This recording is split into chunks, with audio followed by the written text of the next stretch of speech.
A fire captain's wife dies in a car crash. But the autopsy reveals she didn't die from the fire. She didn't die from the crash. She was strangled, and the only person with her that morning was her husband. Ashley Mills was born in Toronto in 1982 to a wealthy family.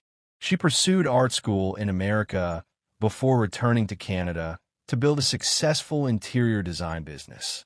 Her true passion was the outdoors, hiking, running, and skiing at her family's private resort. There she met James, whose family held prominent positions at Warner Brothers and in charity work. They married in 2012 and had 2 children. James became a respected fire captain. The family moved to Collingwood, surrounded by national parks. To everyone who knew them, they appeared to have the perfect life.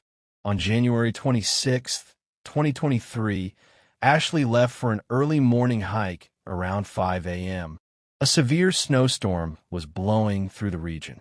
Around 6 a.m., a local driver spotted an orange glow in a ditch beside the road. He discovered a vehicle fully engulfed in flames and called firefighters.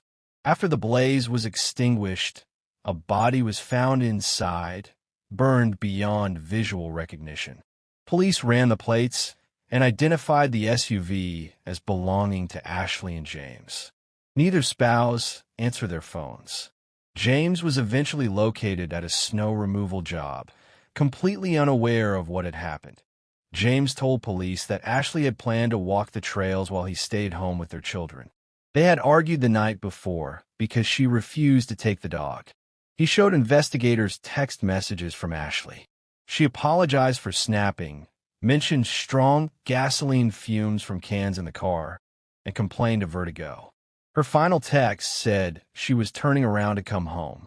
James provided his phone and security footage showing Ashley leaving. Police initially believed Ashley had lost control on the snowy road, crashed, and the spilled gasoline ignited. Tire marks showed no braking before the SUV left the road.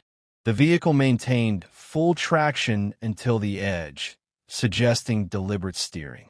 Ashley's body was found on the passenger's side, a position nearly impossible from a simple crash. Ashley's family expressed doubts. She would never hike during a snowstorm or leave her children home alone. They revealed that James was controlling and verbally abusive. He had isolated her from family and dictated every aspect of her life. The marriage was crumbling, and Ashley had been considering divorce before her death. Ashley's family disclosed that she had an affair with her boss in 2022. When his wife discovered it, she forced Ashley to confess to James. The couple tried counseling, but James responded by installing surveillance cameras throughout the home and regularly searching Ashley's phone.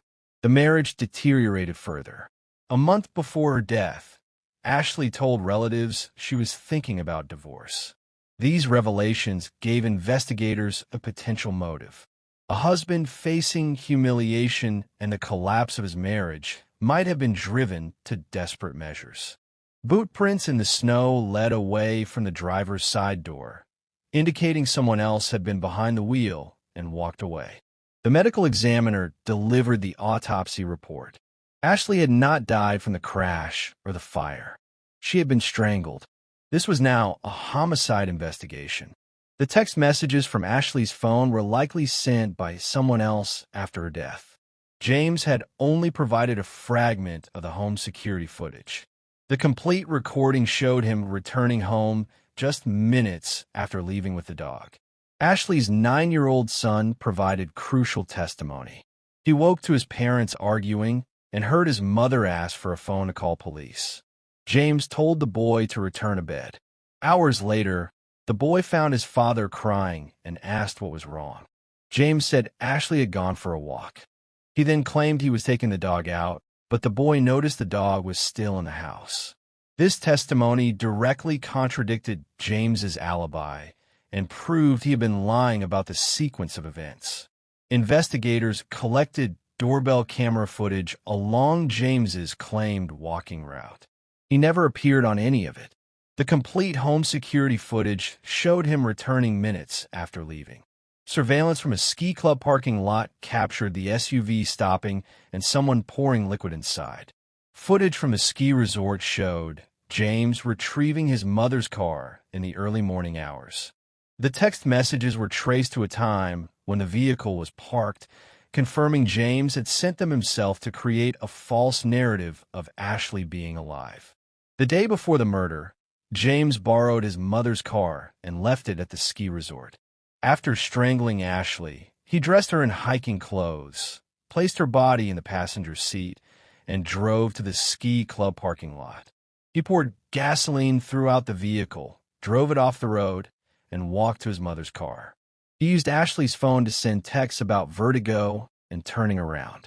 His training as a fire captain helped him stage the scene, but he underestimated the surveillance cameras that would expose his lies.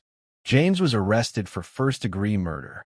The jury heard evidence of the surveillance footage, boot prints, autopsy report, and his son's testimony. They convicted him after only hours of deliberation. He received life in prison with no parole for 25 years. Ashley's family continues to advocate for domestic abuse victims. Her story serves as a warning about the dangers hidden behind closed doors. The respected fire captain who saved lives had taken one in the most calculated manner imaginable. Justice was served, but the cost was immense.